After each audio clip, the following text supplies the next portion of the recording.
on va commencer cette première séance présentielle. Donc, mais avant de commencer, parce que ce sera la suite, pardon, ce sera la suite du premier atelier. Donc, on a vu donc ensemble le premier atelier qui était totalement en ligne et à distance. C'était autour de la question de C2I, donc l'intégration ou bien l'introduction des outils, donc TIC, dans l'enseignement à distance pour monter votre cours en ligne. On a vu donc ensemble quatre activités. La première, c'était juste, c'est-à-dire comment déposer un cours, comment accéder à la plateforme. On a donné à peu près une semaine pour cette activité qui est normalement, qui doit être normalement durer que 2 heures. Mais la semaine, c'était pour détecter les lacunes, les problèmes techniques et les corriger avant d'entamer la deuxième activité et entrer dans le vif du sujet. Donc la deuxième activité, c'était autour de l'organisation de vos enseignements, c'est-à-dire que la première fois, donc vous étiez recruté, vous avez eu votre affectation de votre département, vous avez eu donc la progression ou bien le programme de formation et vous êtes devant un ensemble de chapitres et un contenu à faire. Maintenant, en tant que nouveau enseignant, ce qui est sûr, un ensemble de questions qui vont être donc posées par vous-même à partir de quel chapitre je commence, comment je peux faire le séquencement des chapitres, quel objectif tracer, quelles compétences à installer, et surtout pendant cette période Covid, là où il y a un enseignement par vague. Donc il faut dispatcher le temps, il faut allouer des charges, c'est-à-dire un temps sup pour les activités, pour les chapitres intéressants. Il y a bien évidemment l'enseignement à distance, c'est-à-dire hybride, qui a été exigé par la tutelle. Et donc pour pouvoir répondre à vos questions, on a vu que la notion de carte mentale, la notion de carte mentale est la notion la plus pertinente et elle est fortement recommandée pour reconstruire vos idées, c'est-à-dire pour organiser vos idées. Et puis à travers cette carte mentale, on a divisé donc l'activité en deux. Une première version de la carte mentale à travers laquelle vous allez suivre les consignes et puis vous aurez normalement les feedbacks des tuteurs, donc faites ça, votre carte, vous avez oublié de faire ça, ou bien excellent, vous avez répondu à toutes les questions. Et puis vous redéposez en quelque sorte votre deuxième carte, mais améliorée. Et à partir de cela, vous aurez donc l'évaluation finale. Donc ça, c'est la deuxième activité. Normalement, en réalisant cette activité, vous avez pu acquérir en quelque sorte une compétence. Est-ce que vous pouvez me dire, par exemple, quelle est la compétence que vous avez pu acquérir durant cette deuxième activité, carte mentale? C'est-à-dire la chose donc, en réalisant la carte mentale, normalement, vous avez pu acquérir une compétence qui est...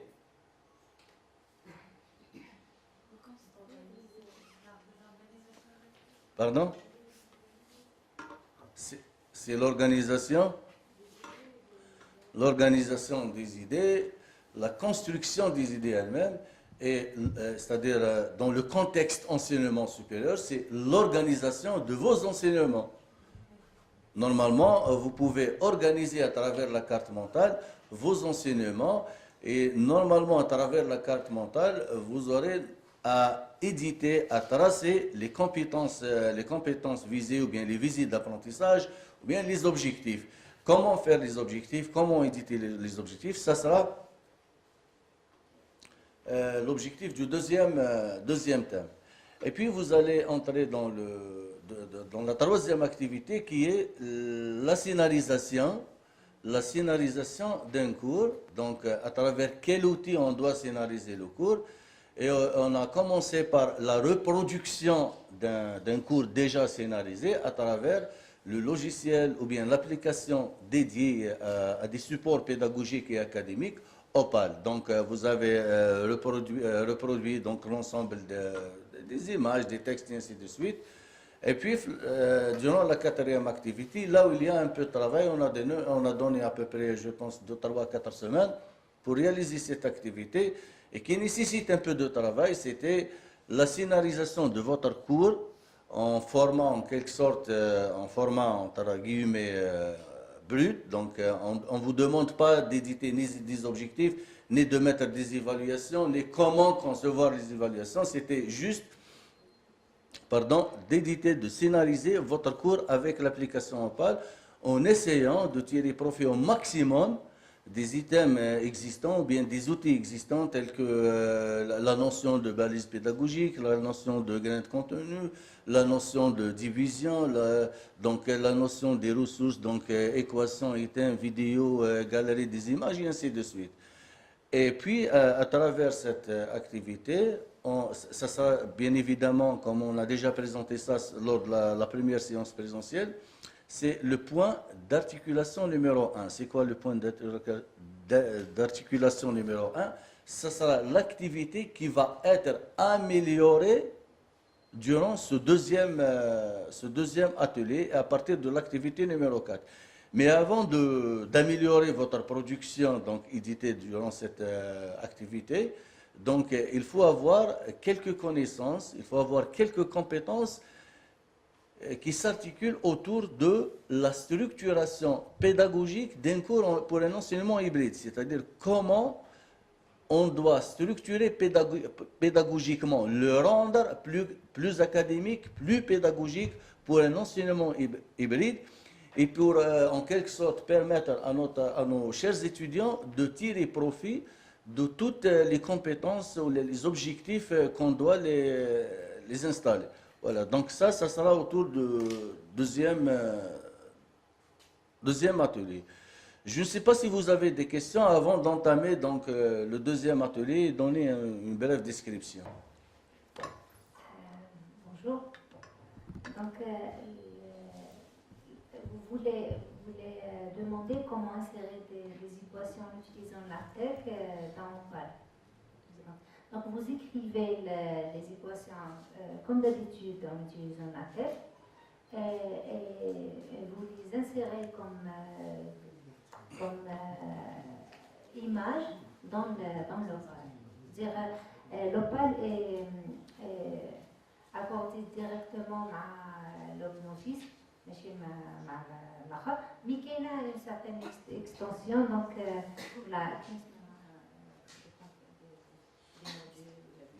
des modules, on doit les ajouter concernant la tête. C'est tout.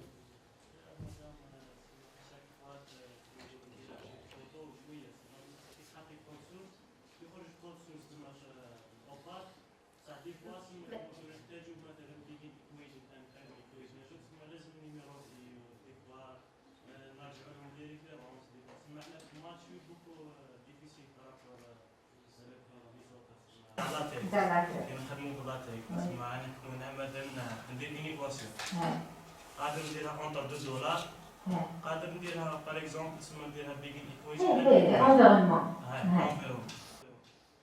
كي نديروها فوزمون ما اكزيكيتيهاش لازم تحكم عليه نحطوها كوم اون فوتو Voilà, comme une image.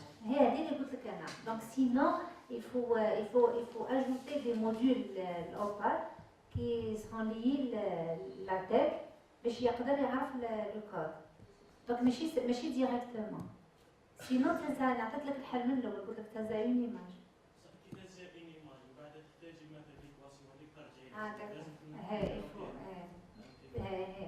Donc voilà, donc il faut installer les modules directement pour faciliter.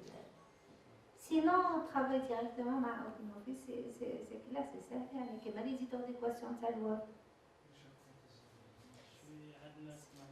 Parce que même la textanie,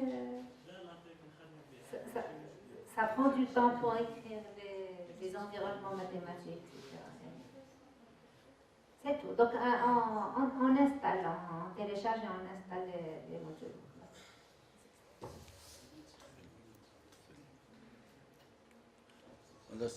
Avez-vous une autre question, s'il vous plaît? Oui, là. Bonjour. Je voulais vous dire que je trouvais l'atelier numéro 1 vraiment très intéressant, notamment les cartes conceptuelles. Ça nous aide beaucoup justement pour faire comprendre aux étudiants justement le but de ce qu'on fait, etc. Ma question elle est en rapport avec l'activité 4. Vous nous demandez de faire un support de cours qui est à nous, enseignants. Et nous, nouvellement recrutés, on a commencé à travailler avec, par exemple, des énoncés déjà préparés par d'autres profs, des chargés de modules, etc. Donc, dans ce cas-ci, est-ce qu'on prend ces énoncés-là et on les améliore et on fait notre propre cours, ou est-ce que vous nous demandez de faire notre propre cours parce que vous dites cours produit? Vous nous demandez de faire un support de cours qui est à nous, enseignants. Et nous, nouvellement recrutés, on a commencé à travailler avec, par exemple, des énoncés déjà préparés par d'autres profs, des chargés de modules, etc. Donc, dans ce cas-ci, est-ce qu'on prend ces énoncés-là et on les améliore et on fait notre propre cours, ou est-ce que vous nous demandez de faire notre propre cours parce que vous dites cours produit? Donc, c'est quoi vraiment les conditions d'un cours produit? Qu'est-ce que vous... Merci pour votre question, bien évidemment. Donc, on vous a demandé de mettre en ligne la matière enseignée. La matière, c'est-à-dire que soit cours, soit TD, soit TP. Maintenant, donc, si vous avez, donc, durant la première activité, si vous avez mis un TP ou bien un TD ou bien, bon, la question qui se pose par rapport au TD ou TP, parce que le cours, c'est propre à l'enseignant. Si vous avez mis, par exemple, le TD ou bien le TP d'un autre enseignant, par exemple, vous enseignez avec moi, vous mettez, par exemple, le mien comme une activité. À partir de l'atelier numéro 3, vous allez diffuser votre matière conçue sur la plateforme de l'enseignement à distance de l'université. Et à partir de cela, si vous ne mettez pas le nom de l'enseignant propriétaire de la matière, ça peut générer, entre guillemets, un problème. Donc, vous avez deux solutions. Soit vous commencez, parce que la matière que vous allez mettre en ligne à partir de l'atelier numéro 3, c'est la matière affinée et améliorée durant ce deuxième atelier. Donc, soit vous allez commencer à concevoir votre propre matière, soit vous continuez à travailler sur la matière, c'est-à-dire élaborée par l'enseignant chargé de cours, mais il faut demander son autorisation, premièrement, pour l'améliorer. Vous dites, est-ce qu'on peut améliorer la matière de l'autre enseignant? Donc, soit vous demandez son autorisation pour son amélioration ou pour sa mise en ligne en ajoutant son nom, parce que sur la plateforme, vous allez trouver, par exemple, le cours de l'enseignante Lamraoui, et en bas, enseignant, docteur Lamraoui. Votre nom va figurer sur la... Donc, il faut ajouter le nom. Et comme ça, vous allez éviter tout éventuel problème. Voilà. Donc, oubliez donc ce que vous avez fait durant le premier atelier et commencez à partir du deuxième atelier, Inch'Allah. Je vous en prie. Oui. J'en profite de mais pas uniquement pour le cours, mais pour Yannick, que ce soit une règle générale. Parce que vous commencez votre carrière. Merci. Parce que vous donc le TQIN et la formation et toute la carrière professionnelle, vous allez la commencer à partir de maintenant, en apprenant beaucoup de choses. Là, il y a donc tout ce qui est numérisé. Mais d'un autre côté, la question qui vient d'être posée par notre collègue, elle interpelle sur la propriété d'un produit. Si je suis obligé d'emprunter le produit de quelqu'un, nécessairement et obligatoirement, je dois bien sûr porter les références. J'attire votre attention à ce niveau parce que, Inch'Allah, vous allez donc encadrer des masters et vous allez encadrer aussi des doctorants. Et nous avons vécu des situations où le doctorant il essaie un petit peu, bon, par méconnaissance peut-être, par manque d'information, et donc il inclut des informations qu'il prend la bibliothèque mondiale qui est Google, qui prend donc de beaucoup d'autres sources d'informations. Et il les injecte sans informer son encadreur, sans informer son enseignant. Et du coup, ça crée des situations qui sont très très inconfortables et qui ne sont pas bonnes du tout. Et surtout maintenant avec le nouveau texte qui est récemment, qui est le plagiat. Il faut faire donc très très attention. Il faut être vigilant. Il faudrait ne pas accepter des choses ou des informations qui ne sont pas vérifiées ou qui ne sont pas sûres. On n'est pas sûr, donc il ne faut pas trop s'aventurer. الانسان كيحط حاجه يحط تاعو ولا كان تحتمت عليه لزمت عليه باش يحط تاع استاذ واحد اخر il porte les références. هكذا il est tranquille. بارك الله فيكم. Donc, si vous n'avez pas donc, une autre question, on va faire un tour par rapport à l'atelier numéro 2. Et vous avez commencé l'atelier numéro 2 avec deux activités.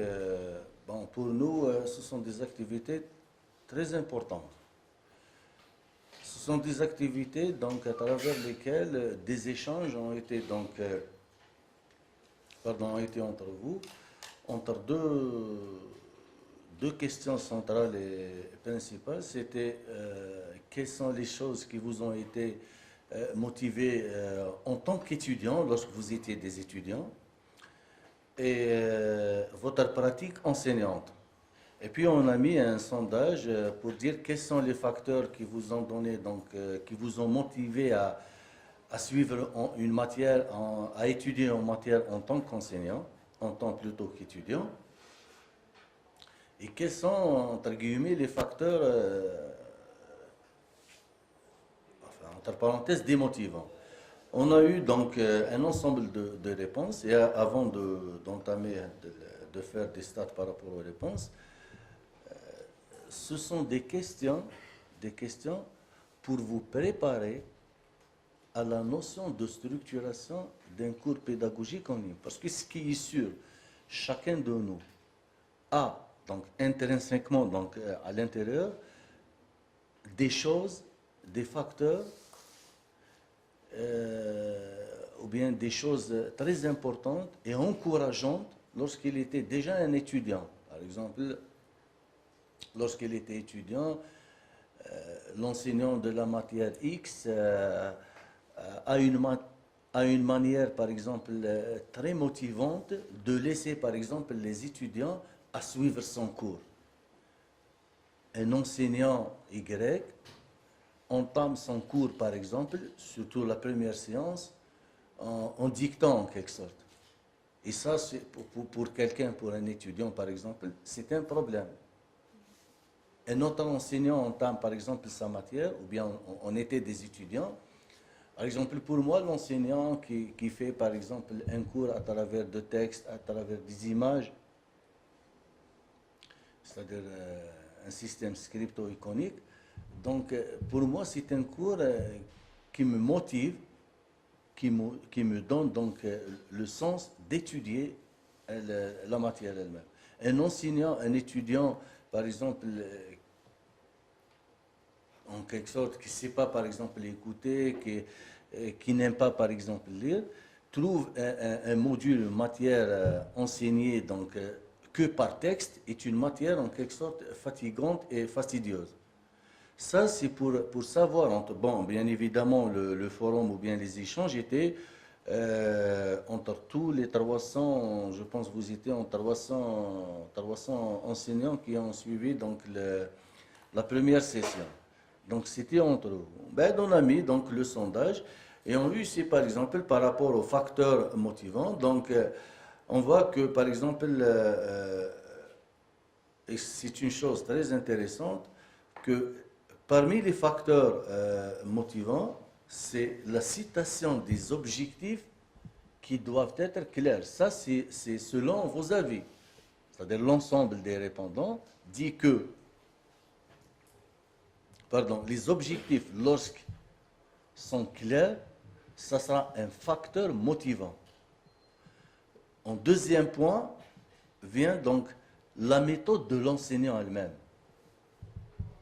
Avec 24 choix, donc c'est un facteur motivant. Par contre, et vous voyez ici, donc l'activité d'apprentissage, il n'y a que 11 qui disent que l'activité d'apprentissage pour eux, c'est un facteur motivant. Et c'est pour cette raison-là, vous allez donc apprendre ici comment concevoir les activités d'apprentissage pour rendre la matière motivante. Comment les concevoir, comment, entre guillemets, les aligner avec les objectifs. Du fait que les objectifs sont clairs, lorsque les objectifs sont clairs, c'est un facteur motivant. Comment puis-je concevoir mes activités? Comment puis-je aligner mes activités avec les objectifs pour que la matière soit en quelque sorte motivante? Et vous voyez un autre point qui est très important, c'est la structuration du contenu. 8 disent que, il y a, je pense, jusqu'à maintenant 75, parce qu'on n'a pas encore clôturé l'activité, 8 sur 75 disent que 8 sur 75 disent que le contenu structuré était parmi les points forts. Cela veut dire que la structuration du contenu est un facteur, est un levier de motivation. Et le dernier point, c'est le soutien de l'enseignant. C'est un point très important. Le soutien rentre dans l'accompagnement de l'étudiant. Il faut bien accompagner l'étudiant pour qu'il soit motivé. Et vous voyez ici que 7 répondants disent que le soutien de l'enseignant, c'est-à-dire pour les autres, entre guillemets, il n'y avait pas de soutien, il n'y avait pas d'accompagnement. Je pense, monsieur le vice-recteur, il y a tout un arrêté ministériel parlant du tutorat en présentiel. Voilà, donc le soutien de l'accompagnement. Mais actuellement, il y a deux types d'accompagnement, en présentiel et en ligne. Et vous allez donc voir le dernier atelier donc, avec nous, c'est le suivi pédagogique, comment tutorer en ligne, comment accompagner l'étudiant. Par rapport aux autres facteurs, pourquoi vous n'étiez pas motivé à étudier certaines matières?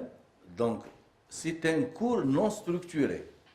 Donc, la première, c'était l'utilité non identifiée. Non, c'est plus de théorie, moins de pratique. Plus de théorie, moins de pratique. Parmi les 6 leviers de motivation, c'est le rapprochement de la théorie et de la pratique pour pouvoir motiver l'étudiant. Et puis vient dans le en deuxième lieu, l'utilité non identifiée. C'est-à-dire, je vais vous donner un cours, je suis en classe, je vais donner un cours à mes étudiants, sans citer, premièrement, l'utilité de ce cours-là par rapport à sa vie professionnelle, ni le lien avec les autres matières. Pourquoi je suis ici? Pour vous enseigner, par exemple, la structuration pédagogique. Parce qu'il y a un lien par rapport aux autres matières. Donc, si l'utilité n'a pas été identifiée par l'étudiant, il ne va pas suivre le cours. En troisième point, c'était un cours non structuré, on a déjà parlé de ça. Et puis, les deux, c'est l'activité toujours d'apprentissage, non fondée, on va voir ça, et l'absence d'articulation, ce que j'ai déjà expliqué, l'absence d'articulation entre les matières. D'où ce sont les points, en quelque sorte, faibles ou bien démotivants par rapport à un étudiant. Puisque vous dites ça, il y a beaucoup d'enseignants qui disent ça, beaucoup d'enseignants qui disent que plus de théorie, moins de pratique, c'est un facteur démotivant, on va essayer ensemble d'éviter ce problème. Beaucoup d'enseignants donc disent que lorsque les objectifs sont clairs, ça sera un facteur motivant. Donc on va essayer ensemble de voir comment éditer, comment placer les objectifs, à travers quelle technique on va placer des objectifs, on va tracer, on va viser des apprentissages pour motiver l'étudiant. Donc, en essayant de se rapprocher vers les points ou les facteurs motivants, et s'éloigner des points démotivants. Donc ça, c'était des discussions entre vous, ça c'est le résultat. Et on va commencer maintenant notre présentation d'aujourd'hui, qui ça sera autour de la conception d'un cours ou bien la structuration d'un cours pour un enseignement hybride. Donc nous commençons nous-mêmes par éditer les objectifs et essayer donc de voir cette citation d'objectifs. À l'issue de cet atelier, vous serez capable il y a différents points, identifier, essayer de voir avec ces mots, identifier, structurer, différencier, éditer, relier. Identifier les 3 systèmes d'un cours en ligne, structurer pédagogiquement votre cours en ligne, différencier entre l'approche par objectif et l'approche par compétence, éditer les objectifs, relier les unités d'apprentissage. Ce sont les compétences visées à travers cet atelier, à travers cette présentation théorique.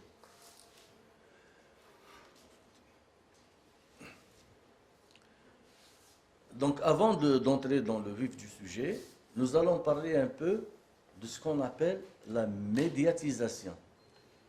Et la médiatisation, c'est la médiation en utilisant les moyens technologiques ou bien les moyens techniques tels que l'Internet. Et l'intégration des TIC dans l'enseignement, abréviation TIC, c'est TIC. TIC dans l'enseignement, c'est TIC avec E à la fin. Donc, l'intégration des TIC dans l'enseignement permet d'avoir une nouvelle vision de l'enseignement et apprentissage à travers ou bien basée sur la notion de médiatisation. L'étudiant sera en quelque sorte actif, non passif. Donc, il sera actif. Il va participer à la construction de ses apprentissages. Puisqu'il est actif, il va participer à la construction de ses apprentissages. C'est le noyau de la formation. Il n'y a plus de mot étudiant. On parle dorénavant d'un apprenant. Il est en train d'apprendre. Il apprend à son rythme. Parce que la diffusion, elle est en ligne à travers une plateforme. Il n'y a pas de contraintes temporelles, ni géographiques. Donc, à tout moment, il peut apprendre. À n'importe quel endroit, il peut apprendre. Il apprend son rythme. Quels sont les éléments de base d'un cours en ligne? Donc, les 3 systèmes d'un cours en ligne, ce sont un système d'entrée, un système de sortie et au milieu, un système d'apprentissage. Et vous voyez que le système d'entrée est en relation unidirectionnelle avec le système d'apprentissage, c'est-à-dire que on passe d'un système d'entrée vers le système d'apprentissage, une relation unidirectionnelle. Par contre, entre le système d'apprentissage et le système de sortie, c'est une relation bidirectionnelle. Donc, on part d'un système d'apprentissage vers le système de sortie et on part du système de sortie vers le système d'apprentissage. C'est quoi le système d'entrée? C'est quoi le système d'apprentissage? C'est quoi le système de sortie? On va essayer de les voir ensemble. Avant de voir ça, une petite question de motivation. L'apprenant peut accéder au contenu du cours sans passer par le système d'entrée. Oui ou non? Est-ce qu'on peut passer d'un système on peut passer au contenu d'apprentissage sans passer par le système d'entrée? Non.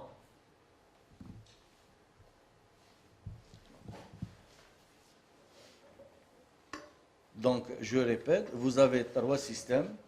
Un système d'entrée, on va voir qu'est-ce qu'il y a dedans. Un système d'entrée. Un système d'apprentissage, c'est le contenu propre de la matière. Et un système de sortie. Puisqu'il y a une relation unidirectionnelle entre le système d'entrée et le système d'apprentissage, sans passer par le système d'entrée, il ne peut pas accéder au système d'apprentissage.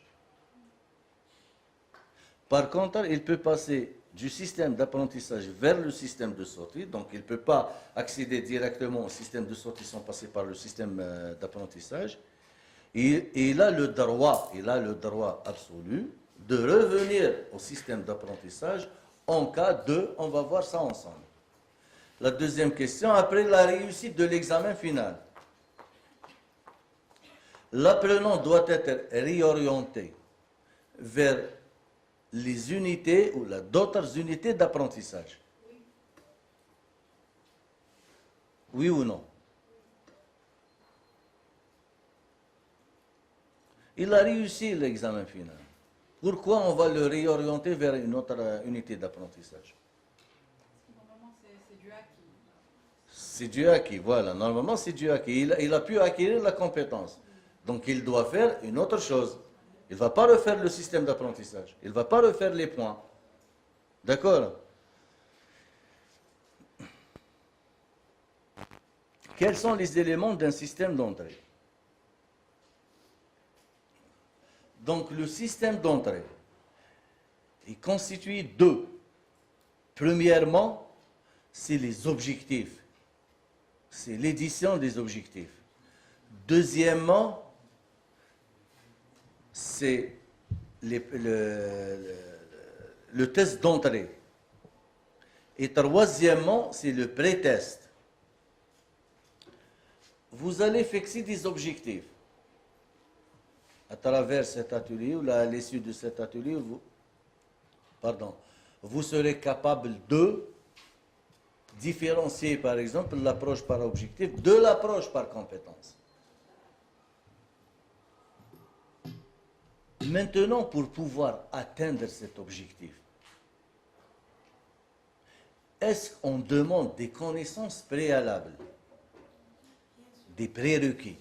Et c'est à l'enseignant de prendre la décision par rapport à sa matière.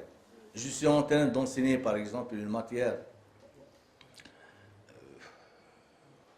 par exemple l'électronique de puissance. Parmi les prérequis, c'est le calcul trigonométrique.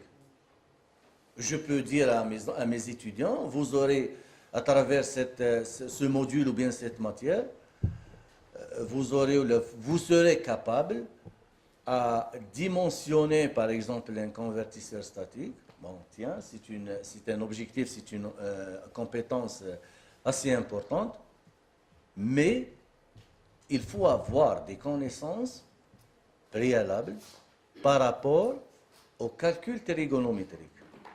D'accord? Maintenant, en réalité, nous avons par exemple entre 14 et 16 semaines pédagogiques. Et j'ai un programme assez long que je dois l'enseigner. Que je dois l'enseigner.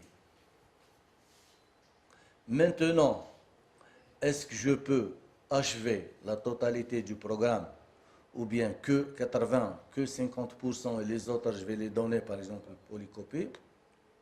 Je ne sais pas. J'ai un chapitre 1, chapitre 2, chapitre 3. Le 1, c'est l'introduction généralité, le 2, le 3, le 4. Et vous allez voir l'importance des objectifs. Je cite le premier objectif. À travers ce module,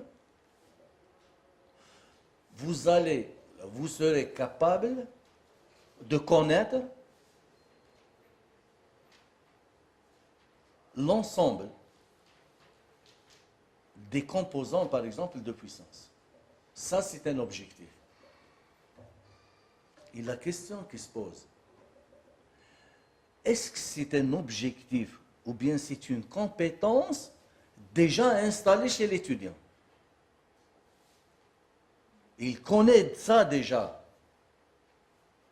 Maintenant, s'il connaît ça déjà, pourquoi je vais faire tout un cours sur, par exemple, les éléments de puissance, alors que c'est un objectif, c'est une compétence déjà acquise? Il est préférable d'aller vers un autre chapitre pour que je puisse achever la totalité du programme sans perdre le temps de l'étudiant, le fatiguer avec des choses déjà existantes.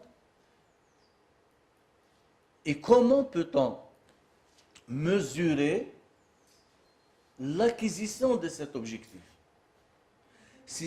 Pardon? Très bien, par un pré-test. On doit faire un pré-test, on doit mettre un test à l'étudiant par rapport à cet objectif. Et maintenant, s'il a pu avoir donc, cette notion, c'est-à-dire cet objectif, bon, tiens, on va faire autre chose. La deuxième des choses, je demande par exemple à l'étudiant d'avoir des connaissances préalables pour suivre mon cours, mon premier chapitre. L'étudiant, bon, est-ce qu'il a ses connaissances, il n'a pas ses connaissances? Bon, il peut dire, voilà, tiens, j'ai ses connaissances. Mais est-ce que c'est sûr? Je ne sais pas. S'il n'a pas ses prérequis, ses connaissances, il va échouer, donc ça sera un problème pour lui, et ça sera un problème pour l'enseignant du fait qu'il y a un échec. S'il a ses connaissances, tant mieux. Donc on doit faire un test de prérequis. C'est un test de prérequis qui rentre dans ce qu'on appelle, on va voir ça ensemble, l'atelier numéro 5, le dernier atelier suivi pédagogique, ça rentre dans l'évaluation diagnostique. Donc qu'est-ce qu'il y a? Donc on va mettre un test qui n'est pas, c'est une évaluation diagnostique, donc qui n'est pas évaluable. C'est-à-dire sa note, elle ne sera pas comptabilisée dans la note finale, dans la note de passage. C'est juste pour dire à l'étudiant, tiens, vous avez réussi votre test de connaissances préalables, donc vous pouvez entamer votre cours avec nous. Sinon, si vous avez eu que 50%, tiens, il faut refaire cette partie. Donc individuellement, vous-même, vous allez donner ce qu'on appelle, entre parenthèses, les ressources d'aide. Voilà, vous allez suivre ce cours-là, à travers ce lien-là, pour pouvoir nous suivre et réussir votre cours, votre matière. Donc ce sont les éléments de base d'un système d'entrée.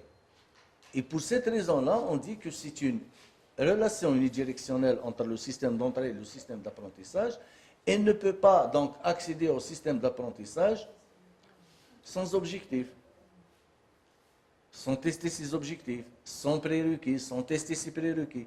Donc ce sont des éléments indispensables pour que l'étudiant puisse réussir sa formation ou bien son cours. Je ne sais pas si les choses sont claires. Est-ce que vous voulez ajouter une chose, madame?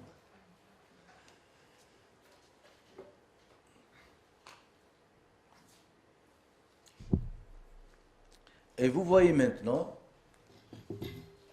la définition d'un objectif qui est très importante. L'objectif pédagogique est une déclaration claire. Je dois dire à l'étudiant clairement ce qu'on attend de lui.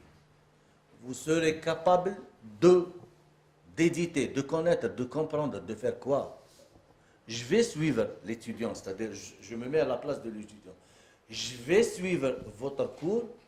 À la fin, quelles compétences puis-je avoir? Elle doit être, ou bien l'objectif, la citation de l'objectif doit être claire. De ce que l'action éducative doit amener comme changement chez l'apprenant. L'objectif non seulement doit être clair, il doit être mesurable, c'est-à-dire évaluable. C'est-à-dire, vous allez, On va voir des exemples. Je cite un objectif.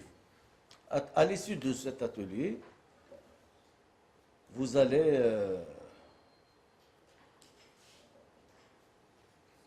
connaître en quelque sorte, ou la familiariser, ou la connaître par exemple la notion de l'opale. Connaître. C'est pas maîtriser, c'est connaître. Quelle activité dois-je mettre pour mesurer la maîtrise de l'opale? J'ai cité l'objectif connaître. Donc QCM, connaissez-vous l'opale par exemple? C'est quoi l'opale? L'opale est par exemple une chaîne par exemple éditoriale ou bien une application de traitement de texte. C'est-à-dire la chose que j'ai présentée, elle est très importante. C'est la maîtrise de l'opale. Comment on travaille avec l'opale. Mais la citation de l'objectif, c'était connaître. Comment je peux mesurer la connaissance? Comment je peux mesurer la connaissance? Et pour cette raison-là, il faut utiliser ce qu'on appelle, on va voir tout à l'heure ça, les verbes d'action. Et les verbes d'action vont nous permettre d'évaluer l'objectif, d'évaluer la compétence. D'accord. Donc l'objectif à retenir, que l'objectif doit être clair et mesurable ou bien évaluable. Il vise deux choses principales. Une troisième, selon votre approche pédagogique. Il vise les savoirs.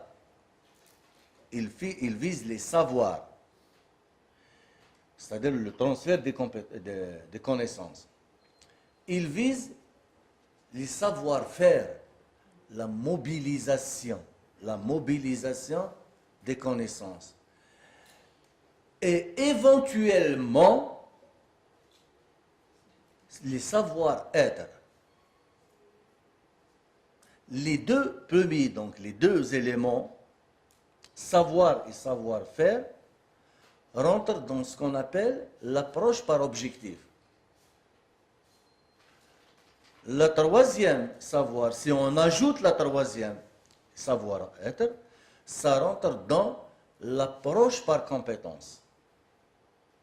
Donc ce sont deux approches totalement différentes. Un autre point par rapport à la notion d'objectif, c'est les fonctions. Et on a deux fonctions. Premièrement, une fonction d'apprentissage et une fonction d'orientation. L'objectif doit contenir les deux fonctions, apprentissage et orientation. Donc, apprentissage, il doit être clair par rapport aux choses à apprendre par l'étudiant.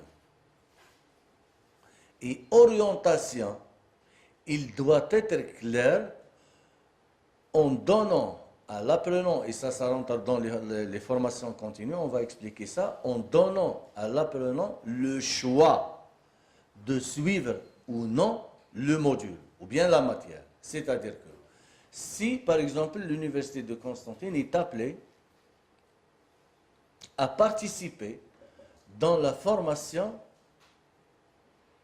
du personnel du secteur sanitaire, par exemple, ou d'un secteur industriel.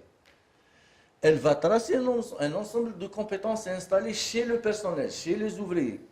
La société, elle va payer donc les honoraires, elle va payer la formation.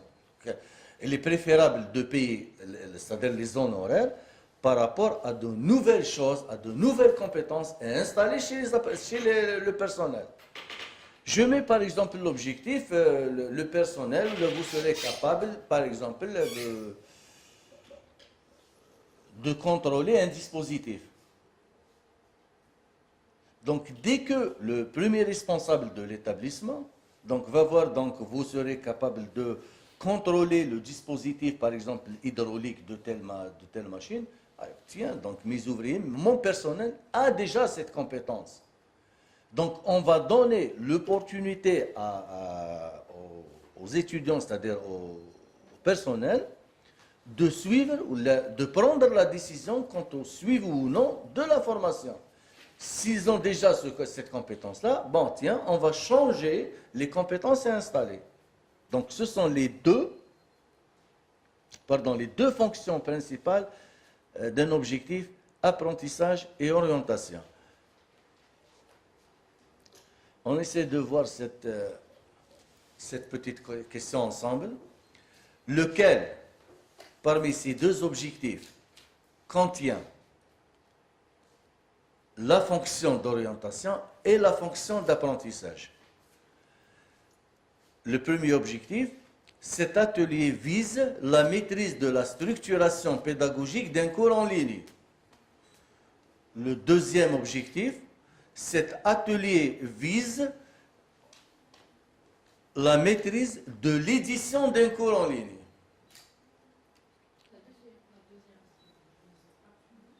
La deuxième ou bien la première? Je répète. Cet atelier vise la maîtrise de la structuration pédagogique d'un cours en ligne. Deuxième, cet atelier vise la maîtrise de l'édition d'un cours en ligne. La deuxième.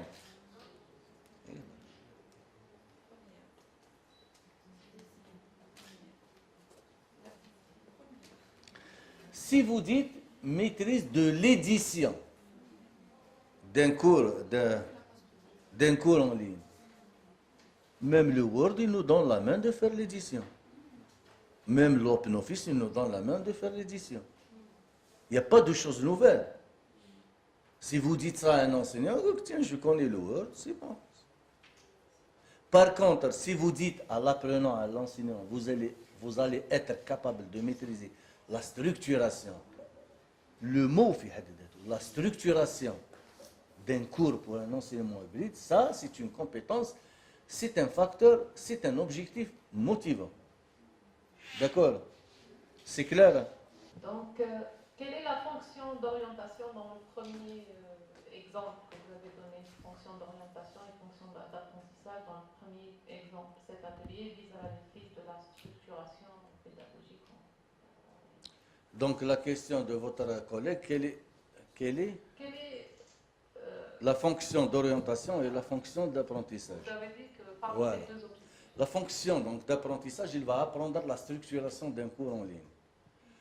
Et la fonction d'orientation, pour ceux qui connaissent déjà la structuration d'un cours en ligne, donc ils ne vont pas, en quelque sorte, et entre parenthèses, ils ne vont pas se focaliser beaucoup sur ce premier objectif. Parce qu'ils connaissent déjà c'est quoi la structuration. Donc ce sont des fonctions, en quelque sorte, implicites et imbriquées dedans. D'accord? Une autre question?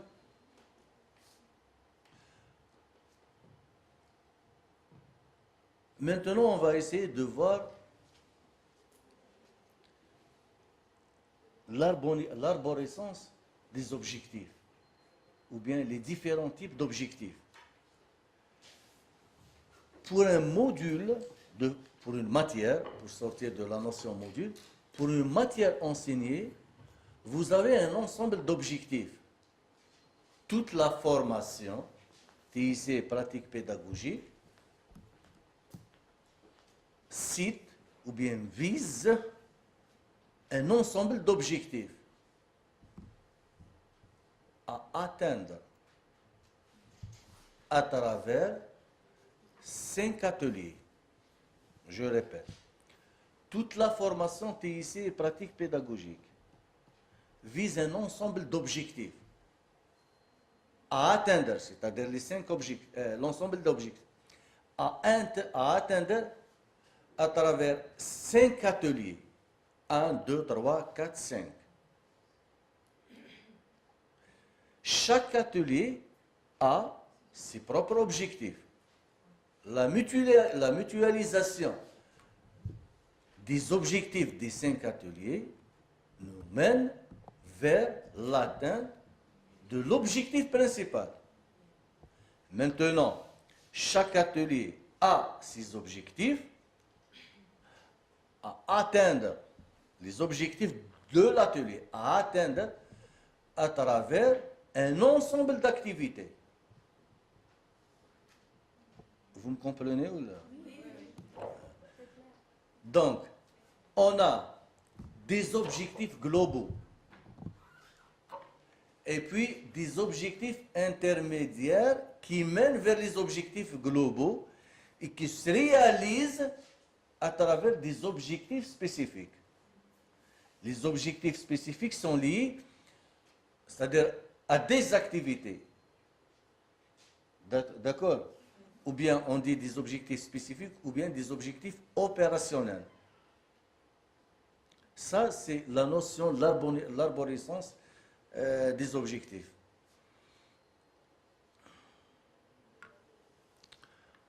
Et la question, le vif du sujet, comment éditer les objectifs? Quel niveau cognitif à atteindre, à viser par le cours à enseigner, la formation à dispenser? Il y a une classification qui a été mise en place par le psychopédagogue Bloom. Cette classification met en place 6 niveaux cognitifs. En commençant par le plus simple, c'est très intéressant, tout en arrivant à un niveau plus haut. Le plus simple, si on commence notre matière, si on enseigne en matière à un collègue, à un étudiant, à un ensemble d'étudiants, le plus simple, vous commencez toujours par l'introduction, par généralité. Le plus simple, c'est la connaissance. Il doit connaître d'abord la chose. Je dois connaître c'est quoi l'opale. C'est une chaîne éditoriale. Je dois comprendre par la suite son fonctionnement. Comprendre son fonctionnement à travers l'activité. C'est pour cela que vous avez normalement parmi les ressources durant cet atelier, donc l'activité numéro 3, une présentation sur les chaînes éditoriales. C'est quoi les chaînes éditoriales? Et puis vous avez essayé de comprendre la notion de l'opale à travers la reproduction. Et puis normalement vous avez passé à la notion d'application, concevoir vous-même votre cours. Ce sont les niveaux cognitifs tracés. Et puis vous allez analyser et vous allez atteindre les 3 niveaux. Vous allez analyser, c'est le 4e plutôt, synthétiser, évaluer. Ce sont 3 niveaux visés par une activité, c'est l'activité numéro 3 de cet atelier, c'est l'analyse d'un cours en ligne. Donc, on a essayé de mettre en place les 6 niveaux cognitifs pour que vous puissiez tirer profit au maximum de cette formation. Mais il y a un chercheur qui dit qu'il est fortement recommandé de ne pas se limiter uniquement à 3 niveaux pédagogiques. C'est-à-dire pour vous, pour vos enseignements avec vos étudiants, il ne faut pas se limiter à 3 niveaux. Si vous allez viser que la connaissance et la compréhension, il voit donc ce chercheur qu'il n'y a pas vraiment un transfert. Donc ça s'arrête peut-être les savoirs. Donc il faut toujours essayer de viser 4 niveaux par exemple, jusqu'à l'analyse par exemple. En quelque sorte pour transférer correctement les connaissances et les compétences. Il y a également une version révisée de la taxonomie de Bloom. C'est-à-dire révisée, donc au lieu de commencer par connaître, vous allez trouver donc des ressources, il commence par souvenir donc, de quelque chose en ajoutant un autre niveau cognitif qui s'appelle création. Donc, après l'évaluation, il y a la création. Et ici, donc, ça vise le transfert à la pratique. La création, c'est le transfert à la pratique. D'accord? Comment éditer l'objectif? Comment viser les niveaux cognitifs? Chaque niveau cognitif doit être visé par un ensemble de verbes d'action. Donc, en commençant l'atelier, j'ai dit donc essayez de voir avec les objectifs cités, vous serez capable de définir. Je ne dis pas de connaître, de définir, parce qu'à travers définir, je peux mettre des activités. De, par exemple, étiqueter, nommer, cerner, répéter. Ce sont des verbes d'action qui visent le niveau connaissance par rapport à la classification de Bloom. Si vous voulez viser le niveau comprendre, vous pouvez utiliser, prévoir, associer, estimer, ainsi de suite. Si vous voulez l'appliquer, démontrer, compliquer, et ainsi de suite. Donc, ce sont des verbes d'action à utiliser pour viser les niveaux cognitifs. Sur la plateforme, donc, il y a les verbes d'action en arabe, en français, en anglais. Donc, on a mis ça. Donc, ceux qui travaillent en arabe, ils trouvent les verbes en arabe. Ceux qui travaillent en français, ils vont trouver en anglais.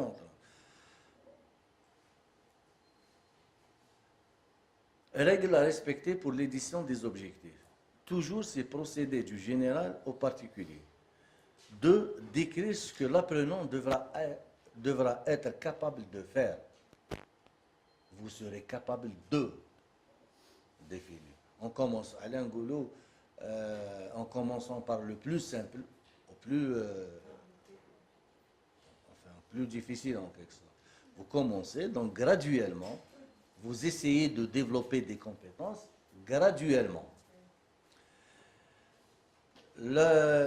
La troisième, c'est préciser les niveaux à atteindre. Et la quatrième, utiliser des verbes d'action, on a déjà dit ça. Et différencier. Vous essayez de faire la différence en citant les objectifs, les connaissances, les compétences et les attitudes. Les connaissances, ce sont les savoirs. Les compétences, c'est la mobilisation. Les compétences donc à développer, c'est les savoir-faire. Et les savoir-être, ce sont les attitudes. Donc, généralement, les savoir-être à partir du troisième niveau, donc l'analyse, la synthèse, l'évaluation. Les savoir-être plutôt.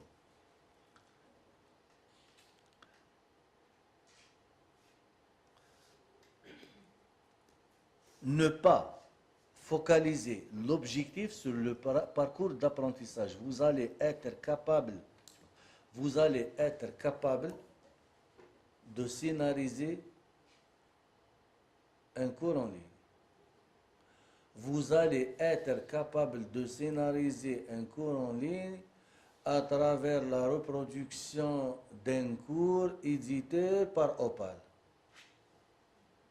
Ça, c'est pour l'étudiant, ce n'est pas évident. Il faut citer que l'objectif, le parcours d'apprentissage. À travers quelle activité il va développer cette compétence, il ne faut pas la citer dans l'objectif. Que l'objectif. Deuxième, ne pas mettre le titre du cours comme objectif. L'intitulé de cet atelier, c'est la conception d'un cours pour un enseignement ou bien hybride. Et je ne vais pas mettre « vous allez être capable de concevoir un cours pour un enseignement ». C'est le titre. Vous allez être, quelles sont les compétences à acquérir? Vous allez être capable par exemple, de définir les trois systèmes, de concevoir des activités, d'éditer des objectifs. Ça, ce sont les objectifs. Il ne faut pas inclure deux objectifs dans la même affirmation. Vous allez être capable de définir et d'appliquer. Chaque verbe d'action dans une ligne séparée. On va essayer de faire cet exercice ensemble. Donc,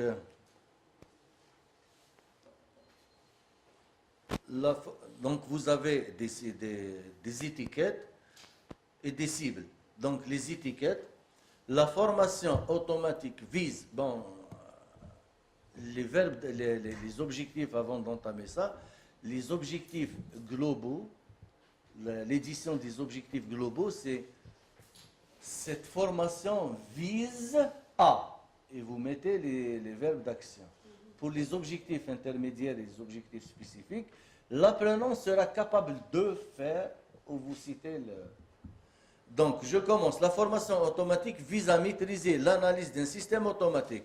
S'agit-il d'un objectif général spécifique ou erroné? C'est-à-dire, la formation automatique vise à maîtriser l'analyse d'un système automatique.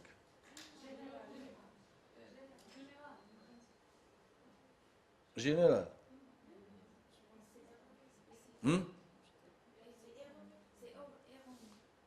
Général, un vote. Général ou bien erroné? Qui dit donc général? 5. Erroné. Neutre. On a répété l'objectif, on a répété le titre du cours dans l'objectif. On le met fait général. À la fin du cours,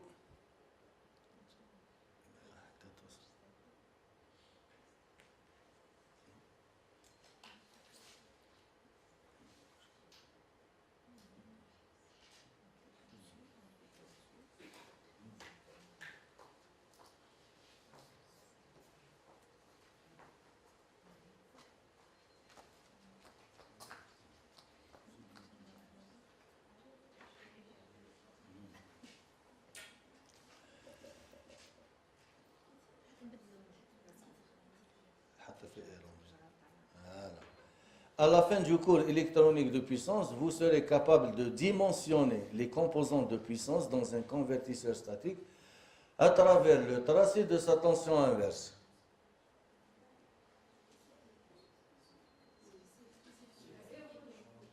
Erroné.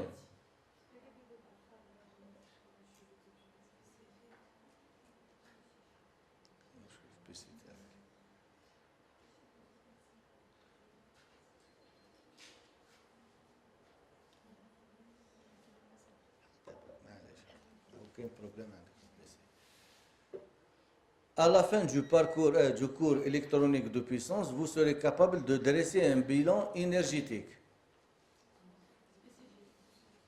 spécifique.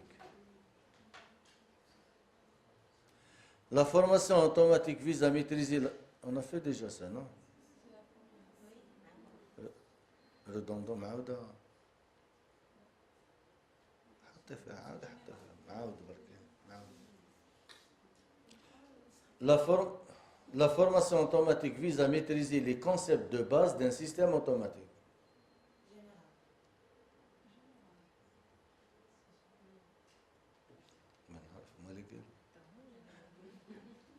À la fin du cours électronique de puissance, vous serez capable de concevoir des convertisseurs statiques nécessaires dans l'automatisation des systèmes.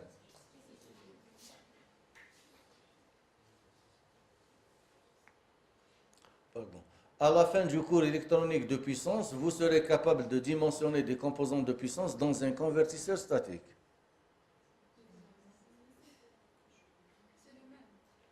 C'est le... Non. Il y a une redondance.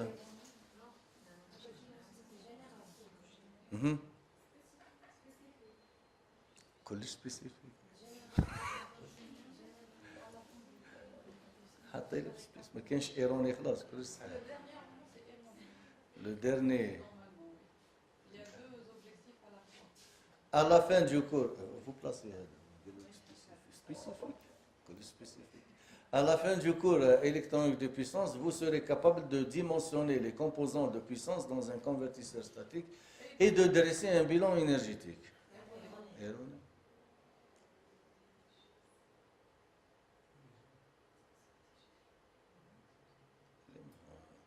C'est bon.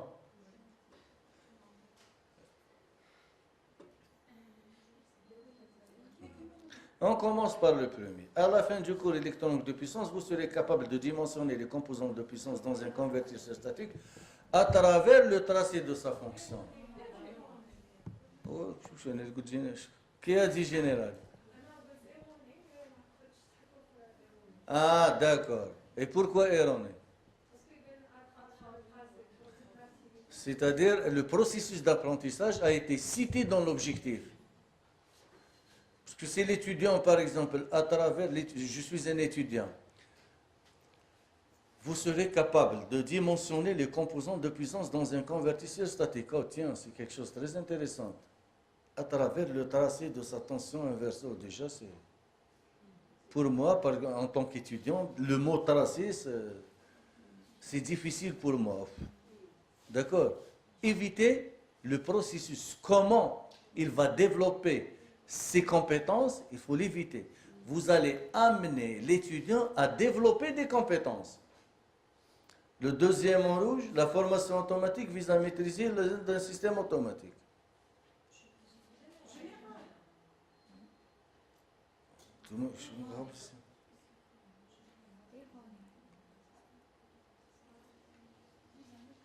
C'est le cours, donc c'est le titre du chapitre, non, le titre de la formation automatique, système automatique. D'accord, c'est erroné.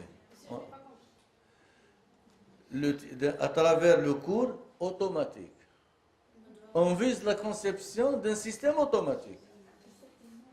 D'accord? Okay. L'objectif suivant est-il correct? L'apprenant sera capable de se familiariser avec le calcul, d'intégrale ou de l'intégrale. Correct ou incorrect? Pourquoi incorrect? On ne peut pas mesurer l'action se familiariser. D'accord, c'est clair? Approche par objectif, approche par compétence. Donc, le développement des compétences. La citation d'objectif passe par deux approches principales.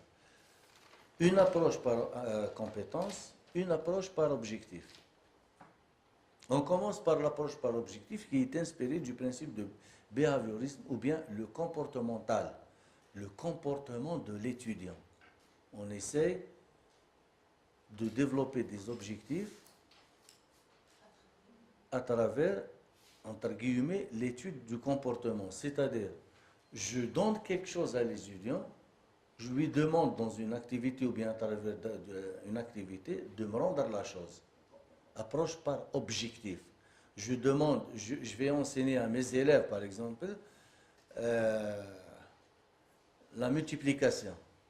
1 point, 2 fois 2, 2 fois 3, 2 fois 4, 2 fois 5. Et je demande, à travers une activité, de calculer 3 fois 4. Bien évidemment, il va apprendre cette table de multiplication. D'accord? L'approche par objectif, donc, ce sont les savoirs et les savoir-faire.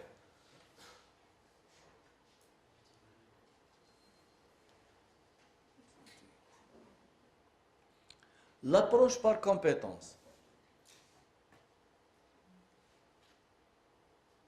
Un simple exemple. Je vais enseigner à mes élèves toujours la multiplication. 2 fois 3, 2 fois 4, 2 fois 5, 2 fois 6. Une première activité d'apprentissage, je vais essayer de mesurer donc est-ce qu'ils ont appris donc la notion de multiplication, ils ont calculé 3 fois 4. Une autre activité d'apprentissage, par exemple, voilà, donc quelqu'un qui a par exemple le jardin avec par exemple 3 mètres de longueur et 4 mètres de largeur. Il veut par exemple installer par exemple des arbres, je ne sais pas quoi. Espacer par exemple de 1,5 mètre entre chaque arbre. Combien d'arbres peut-il mettre en place? sans passer par la question, calculer la surface. C'est ce qu'on appelle en quelque sorte. Pardon? C'est ce qu'on appelle en quelque sorte une situation intégrale. Une situation intégrale ou bien une situation problème. Une situation problème. Donc, qu'est-ce qu'il va essayer de faire? Il va essayer de chercher quels sont les objectifs, les compétences installées pour qu'il puisse sortir de ce problème, pour qu'il puisse trouver la solution de ce problème. Il ne va pas appliquer maintenant. Il ne va pas calculer 3 fois 4, puis c'est tout, j'ai eu donc le module. Mais certes, il doit utiliser les savoirs. Donc, mais certes, il doit utiliser les connaissances déjà acquises. C'est ce qu'on appelle, comme elle a dit donc notre collègue, situation intégrale ou bien situation problème. Ce sont des situations problèmes. On va mettre l'étudiant devant une situation à laquelle il doit chercher la solution en mobilisant les connaissances acquises. Ça, c'est l'approche par compétence. On va essayer de faire cet exercice ensemble. Donc, l'abréviation de l'approche par objectif, c'est APO. L'approche par compétence, c'est APC. À travers le cours renforcement linguistique, vous serez capable d'entamer une discussion correcte en échangeant adéquatement. Est-ce qu'il y a du savoir-être ici? Je répète, à travers le cours renforcement linguistique, vous serez capable d'entamer une discussion correcte en échangeant adéquatement. APC.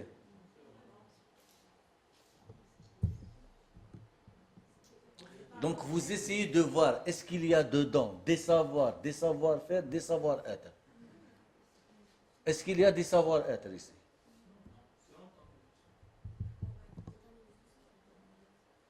APO ou le APC?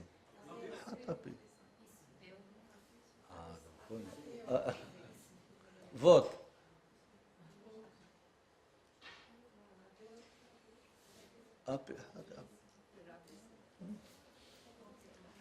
À travers le cours renforcement toujours linguistique, vous serez capable d'entamer une discussion correcte. La première APO, la deuxième APO. Laquelle APC? La première. Pourquoi APC? Il y a le savoir-être. En échangeant adéquatement, il y a le savoir-être. À travers ce cours, vous allez être capable de structurer un cours en ligne.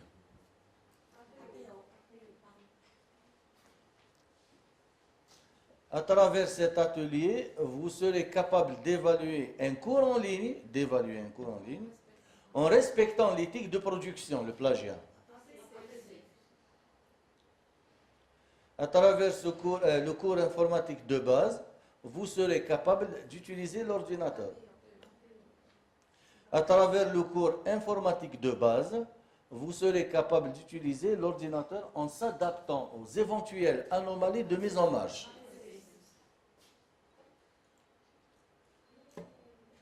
Bien.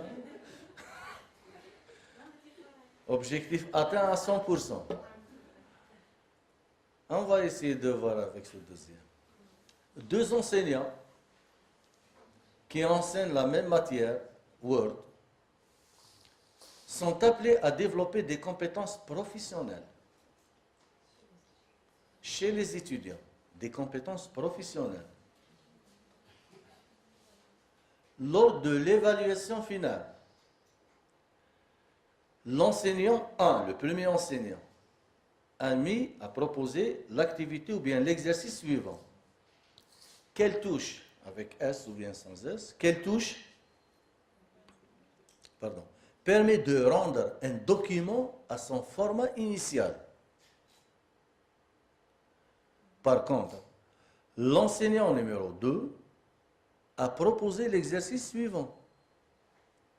l'énoncé de l'exercice. Un utilisateur a édité par Word un texte. Une police de 12, un alignement à droite, une marge de 2,5 partout. En laissant le document ouvert, son petit frère a manipulé arbitrairement le document, chose qui a altéré le format du texte. L'utilisateur fait appel à un informaticien qui a rendu le document à sa forme initiale dans quelques secondes en disant heureusement qu'il n'a pas sauvegardé et que vous n'avez pas fermé le programme.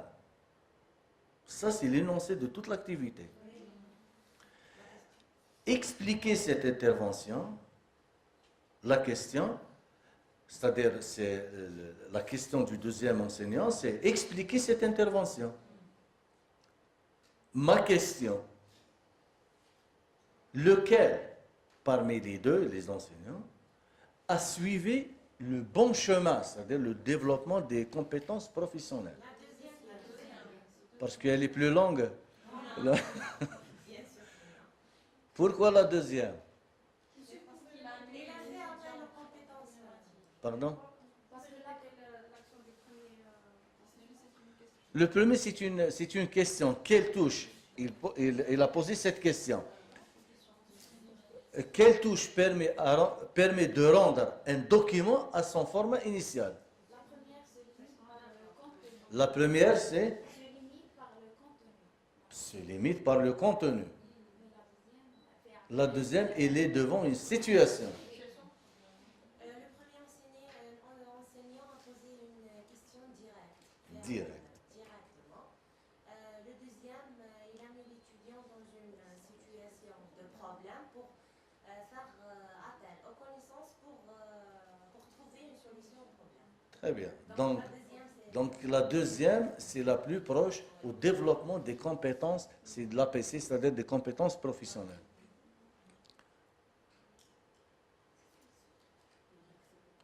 Articulation, programme, formation, compétences et installées.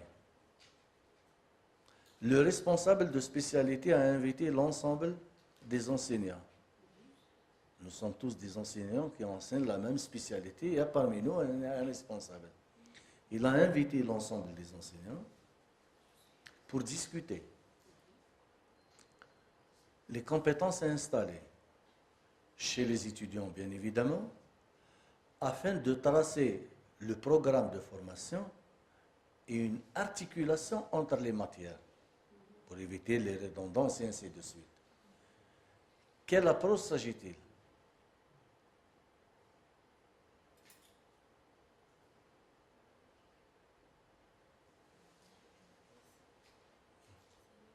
C'est une question ouverte. APO.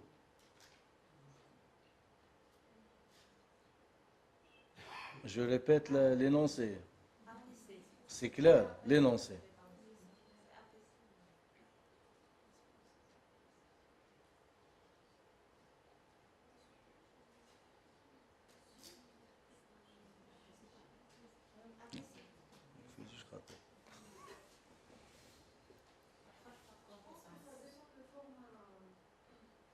Ça dépend de format, de la discussion. Si par exemple ils ont des problèmes à régler, ou bien c'est une discussion ouverte.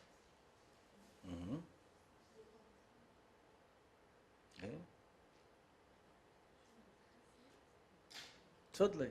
C'est une approche par compétence, parce qu'on a dit que le responsable a fait appel pour discuter les compétences à installer chez les étudiants, c'est-à-dire on vise discuter avec ses collègues, parce que le responsable de spécialité également c'est un enseignant, et les enseignants ce sont des collègues. C'est un échange. C'est un échange. Voilà. Mais c'est pas problématique. C'est pas. C'est-à-dire, ce n'est pas problématique, il n'y a pas d'activité. Nous sommes des enseignants, on est en train de discuter les programmes, les compétences installées, l'articulation entre les matières, et ainsi de suite. Et ça, c'est ce qu'on appelle donc ni APC ni APO. C'est l'approche programme. c'est l'approche programme. Donc, il est prêt parce que, pourquoi j'ai mis cet exemple? Parce que à chaque fois, on se retrouve devant une situation de redondance de programme.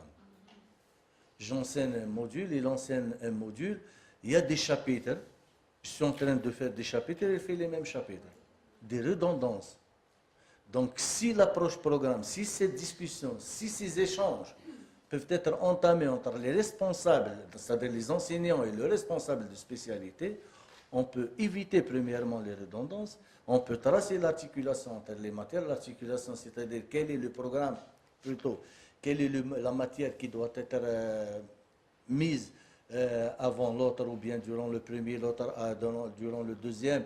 C'est-à-dire que la matière 1, par exemple, elle est définie comme prérequis pour la matière numéro 2, et quelles compétences est installée, la matière 1, la matière 2, et donc l'ensemble des objectifs des compétences pour faire sortir une compétence principale et générale.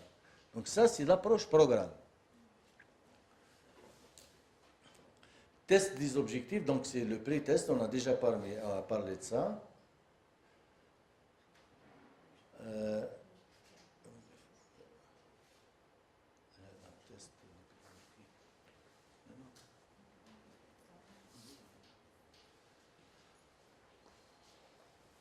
Bon, il y a le premier fondamental, donc la mémorisation, c'est la porte de la compréhension.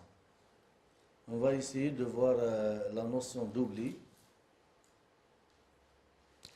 et la conception des activités d'apprentissage, la notion de mémoire, le dernier terme.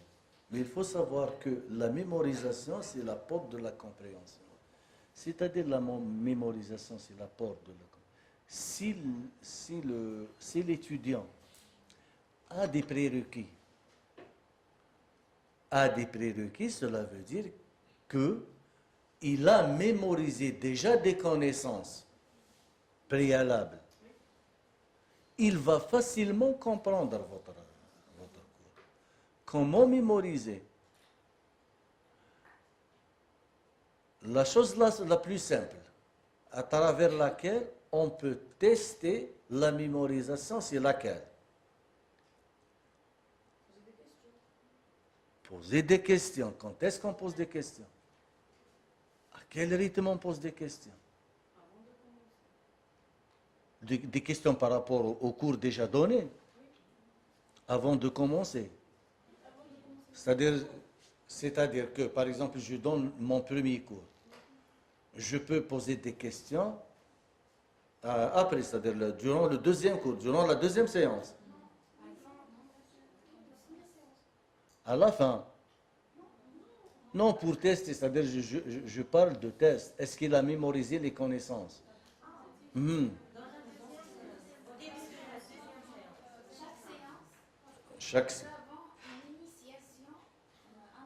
Je pose des questions par rapport au cours précédent. Je donne ma première séance. Je suis dans la deuxième séance. Je pose des questions par rapport à la première séance. Tout est OK. Je passe à la quatrième séance maintenant. Est-ce que j'ai le droit? Bon, j'ai le droit. Est-ce que c'est bénéfique de poser des questions par rapport au premier chapitre?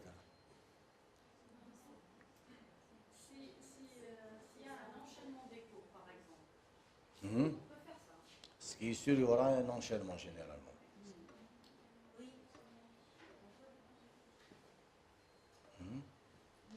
On peut. Si on peut, pourquoi? Et est-ce que vous avez des justificatifs solides? La collègue qui a parlé de l'approche par la situation problème, vous faites quoi? Quelle est votre spécialité? Traduction. Ah là, anglais, français ici, il n'y a pas. Quelle spécialité? La spécialité.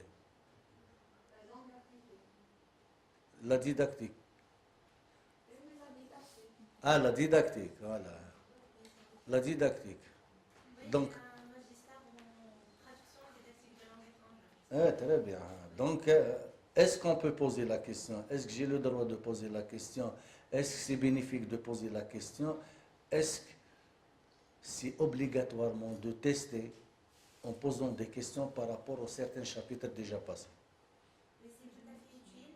Quand par exemple, on enseigne la grammaire. Par exemple, le premier cours, c'est à propos de la conjugaison des verbes. En anglais, peut-être ça sera beaucoup mieux. Conjugating verbs, for example, on met le premier cours la conjugaison des verbes, par exemple, simple present, simple past, past perfect, present perfect. Quand même la conjugaison tout à fait complète. Deuxième cours, on passe à un autre cours de grammaire, je ne sais pas, par exemple, un cours de grammaire ordinaire. Troisième cours, on passe par exemple au cours de la forme passive, ou forme active ou forme passive. Cinquième cours, on passe par exemple au style direct ou indirect, ce qu'on appelle en anglais, c'est la même chose. D'ailleurs, en anglais, c'est la même chose. La voix passive et active, active and passive voice, and l'autre style direct et indirect. C'est en anglais, désolée, je ne trouve pas la traduction. Donc, lorsqu'on arrive au cours de la voix passive et active, on doit obligatoirement faire appel au premier cours de la conjugaison parce que obligatoirement on doit utiliser la bonne utilisation de la conjugaison lors de la formation, de la transformation plutôt d'une phrase de la voix active vers de la voix passive et vice versa. Ou dans le cinquième cours, c'est la même chose. Lorsqu'on veut voilà, transformer un discours direct vers l'indirect, on doit faire appel au cours de la conjugaison pour utiliser les meilleures formes des verbes dans les meilleurs temps, pour aboutir à une forme correcte. Voilà. Voilà, donc, pardon. Donc, ce que j'ai compris, donc, vous posez, vous essayez de revenir aux premières notions lorsque vous aurez besoin de quelque chose déjà enseigné. C'est-à-dire, mais ma question, c'est-à-dire vous allez faire en quelque sorte un récap pour moi. C'est un récap. Mais la question, je vais essayer de reformuler la question. Comment puis-je, donc partant toujours du principe de poser des questions, comment puis-je s'assurer que l'information, s'assurer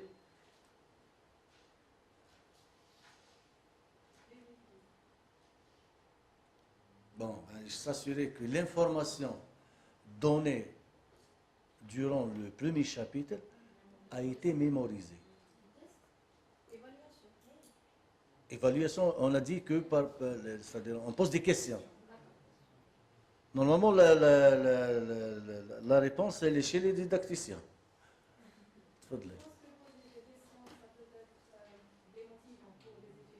Pardon? Ça peut être démotivant. Laquelle? De poser des questions. Parce que c'est le but de la séance. Donc, poser des questions. S'ils n'ont pas de réponse, ça va les coincer. Donc, je pense Mais le récap, on ne peut pas assurer que le récap va en quelque sorte c'est-à-dire va permettre de mémoriser l'information. Parce que le principe, c'est de mémoriser l'information.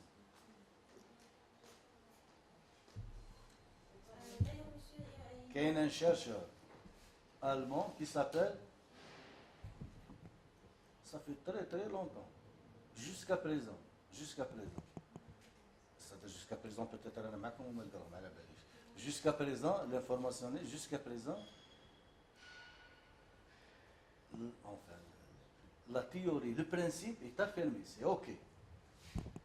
Quelle est la justification scientifique ou bien l'explication scientifique, pas encore. Ce chercheur s'appelle le didacticien.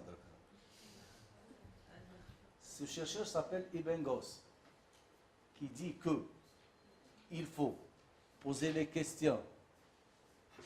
Il faut poser les questions par rapport aux choses déjà données. D'une façon, peut-être les matheux, les rahif, d'une façon en suivant une suite géométrique. 2, 4, 8, 16. C'est quoi 2, 4, 8, 16? 12 jours, 4 jours, 8 jours, 16 jours. Je pose par exemple la question par rapport au deuxième atelier, par exemple. Aujourd'hui, après 2 séances, je vais poser une autre fois les questions. Cette méthode va permettre à l'étudiant de retenir et mémoriser l'information. Après, si je me souviens, après 16 fois.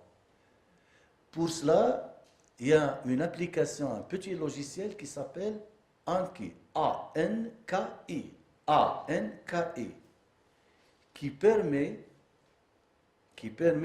de mettre en place ce type d'évaluation et de mémorisation. D'accord? Donc il faut chercher, c'est l'oubli, ça rentre dans l'oubli, donc il faut chercher l'axe oubli, et vous allez trouver le principe des Bengos. D'accord? Donc, revenons à la question, il y a un principe qui s'appelle principe de polyvalence.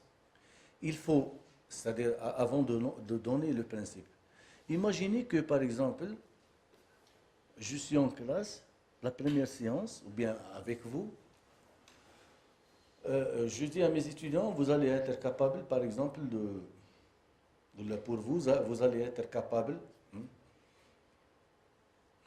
de mettre votre cours en ligne, c'est-à-dire de le concevoir. Pour cela, je parle avec vous, enseignants.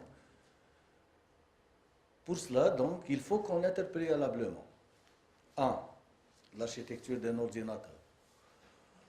2. Le navigateur Firefox, Chrome. 3. Les anomalies d'un ordinateur. 4. Comment travailler avec Excel. 5. Comment faire le Photoshop. La réponse, on est comme ça bien. Sans cette compétence, on est très bien.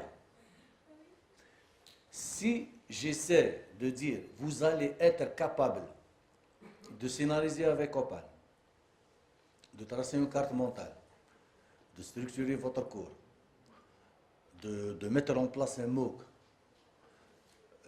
de savoir ou bien de maîtriser les règles ou bien les méthodes pédagogiques, l'alignement pédagogique. Prérequis, savoir utiliser l'ordinateur. Pour vous, c'est motivant. Et pour cela, le principe de polyvalence, c'est essayer de maximiser le nombre d'objectifs, de minimiser le nombre des prérequis. Par exemple, quelqu'un de la langue française ou de la langue anglaise, prérequis, connaître la grammaire. Pour quelqu'un qui vient de venir le bac, connaître la... C'est trop quand même.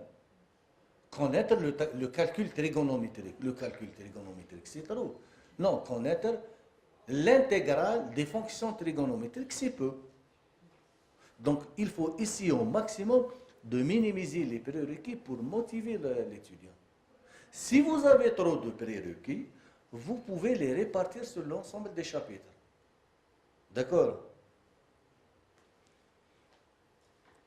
L'enseignant de la matière grammaire a cité des prérequis. Cette citation est-elle correcte? Vous devez connaître préalablement les règles de la langue française.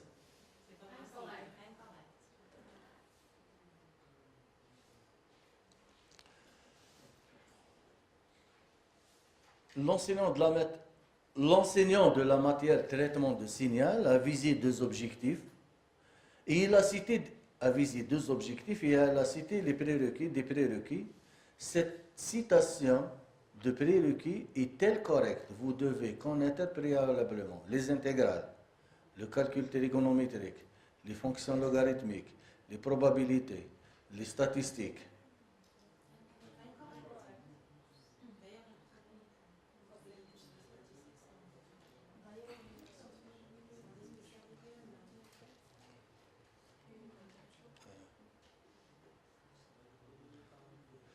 Bon, maintenant, donc je pense qu'on a terminé donc avec le système d'entrée qui est donc beaucoup plus, donc c'est la citation des objectifs, comment les citer, comment les éditer, comment placer des tests, donc à quel niveau doit-on placer des tests d'entrée, des pré-tests, et ainsi de suite. Maintenant, vous êtes dans le vif du sujet, vous êtes dans la conception de vos unités d'apprentissage. Chaque chapitre doit contenir des séquences pédagogiques. C'est-à-dire que la notion de donner un chapitre théoriquement et passer à un TD directement, c'est une notion fausse. Le chapitre, l'unité d'apprentissage doit être divisé en séquences pédagogiques. Chaque séquence pédagogique doit contenir des activités de test, ce qu'on appelle des évaluations formatives, pour tester si l'étudiant a pu assimiler les connaissances présentées, a pu en quelque sorte mémoriser les choses présentées. Si oui, on peut passer à la prochaine séquence, sinon on doit faire ce qu'on appelle la remédiation, on va voir ça.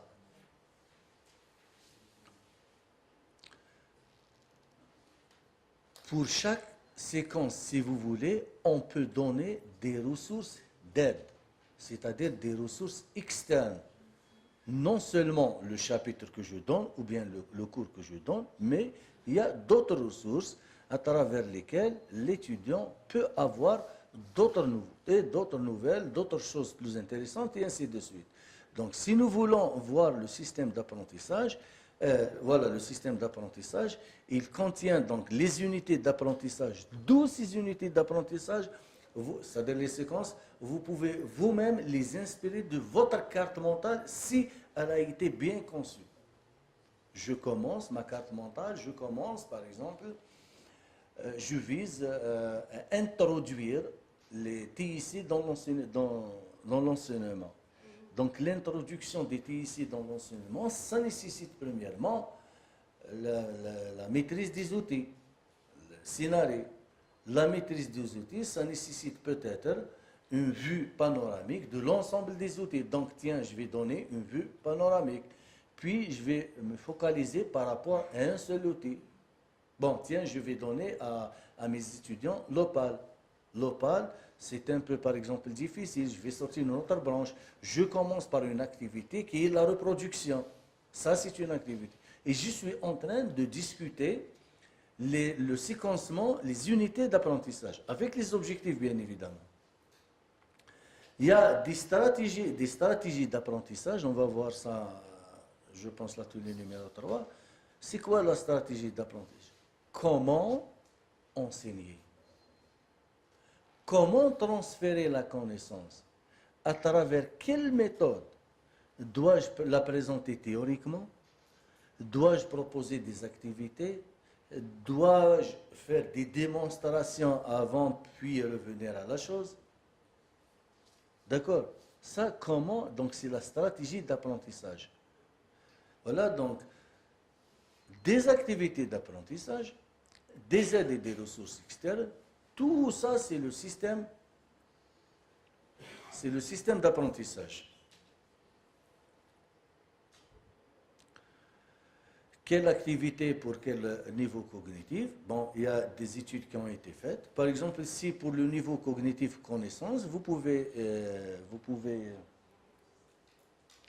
prévoir donc des questions de type vrai ou faux, des QCM, appareillement aléatoire, ou l'ordonnancement, la catégorisation. Et vous avez tous les niveaux cognitifs, donc à travers lesquels vous pouvez donc choisir vos activités. Donc, comment tester un niveau cognitif?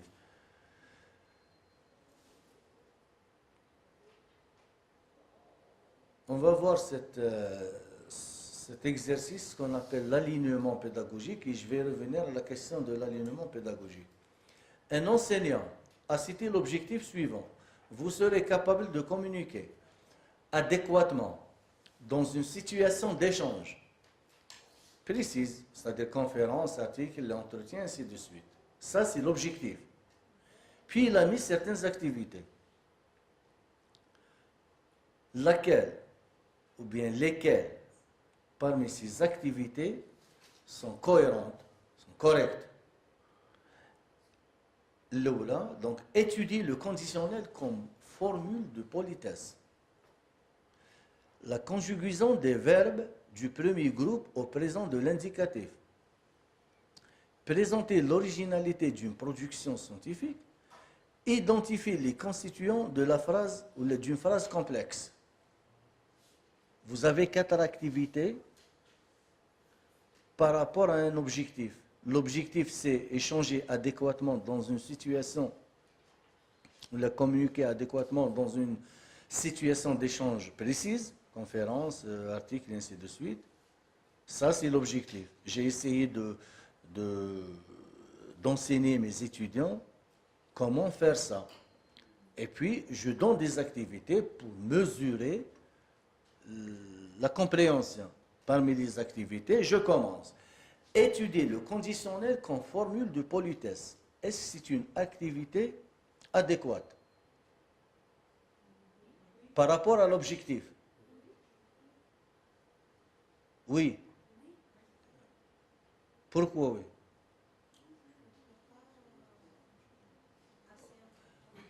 Pardon?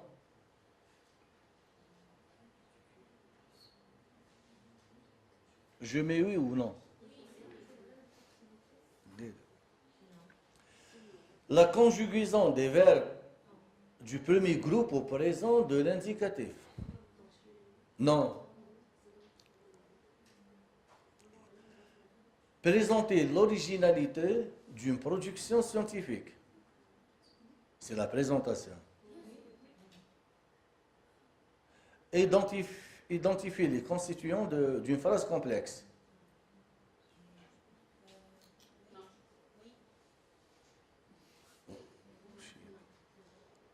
C'est quoi? Cliquez.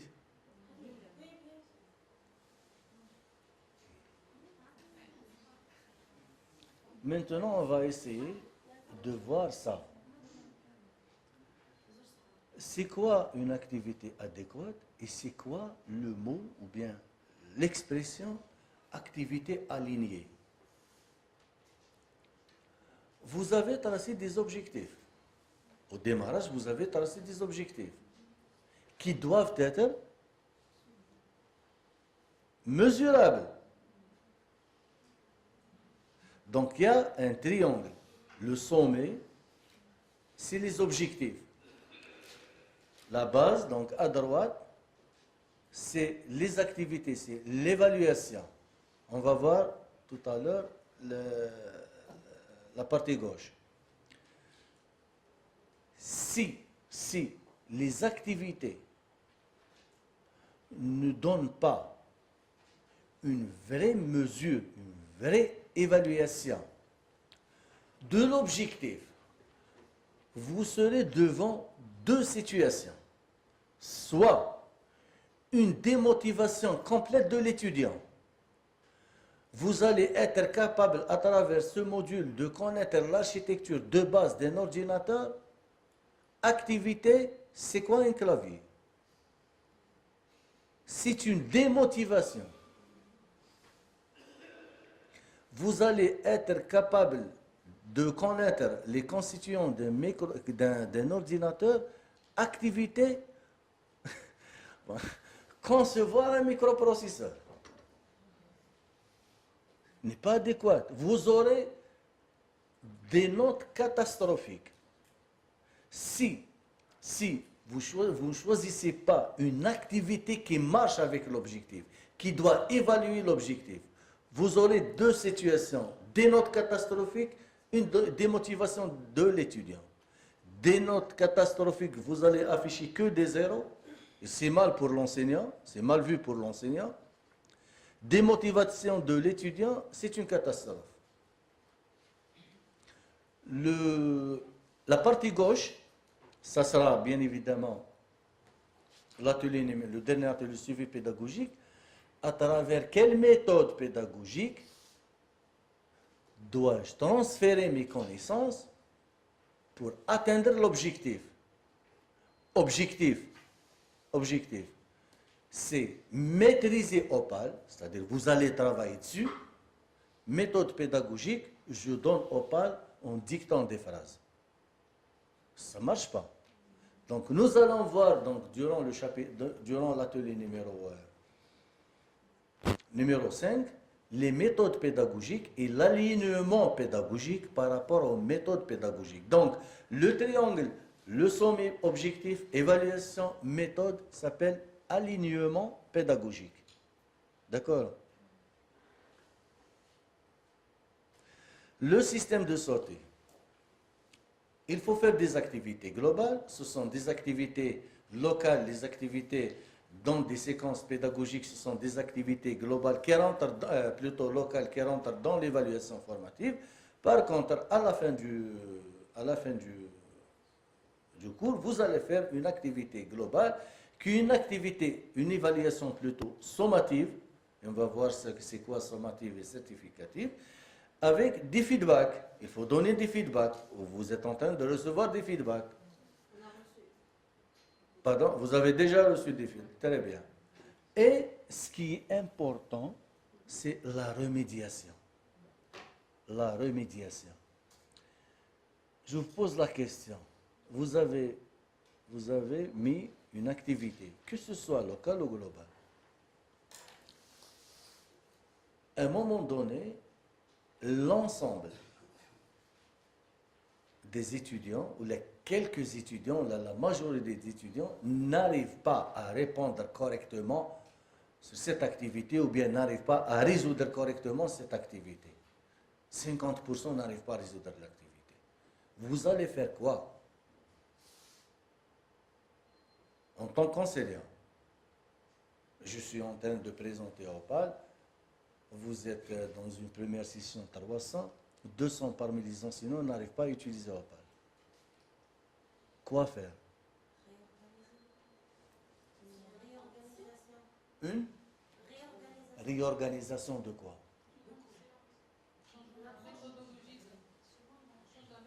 On doit changer la méthode pédagogique. Je dois changer de ma méthode pédagogique. Parce que ce qui est sûr, il y a un problème dans ma méthode pédagogique. Ce n'est pas normal que 50% des étudiants n'arrivent pas à assimiler les choses. Donc, je dois changer ma méthode pédagogique. S'adapter à cette situation. En changeant de ma méthode pédagogique, malheureusement, les mêmes notes. Donc, quelle est l'astuce?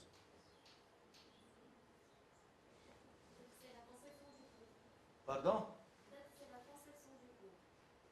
La conception c'est-à-dire de cours. Les points, ça rentre dans la méthode pédagogique. C'est toujours dans la méthode pédagogique. Quoi faire? C'est-à-dire quoi faire? En essayant de dire que le test, par exemple, c'est un test qui marche normalement avec l'activité. Peut-être c'est le test, oui. Je dois changer le test. C'est le même problème. On doit peut-être intériorer le degré. Pardon? On doit? Intériorer un peu le degré de la complexité, c'est-à-dire ça peut être un peu plus élevé. Peut-être les connaissances préalables des étudiants ont des lacunes. Je vais résumer ce que vous avez dit ça avec le jeu. Je dois changer ma méthode. Je souligne le jeu. Je dois réorganiser. Je dois revoir mes tests. Je dois atténuer du niveau de difficulté. Je dois, Que je.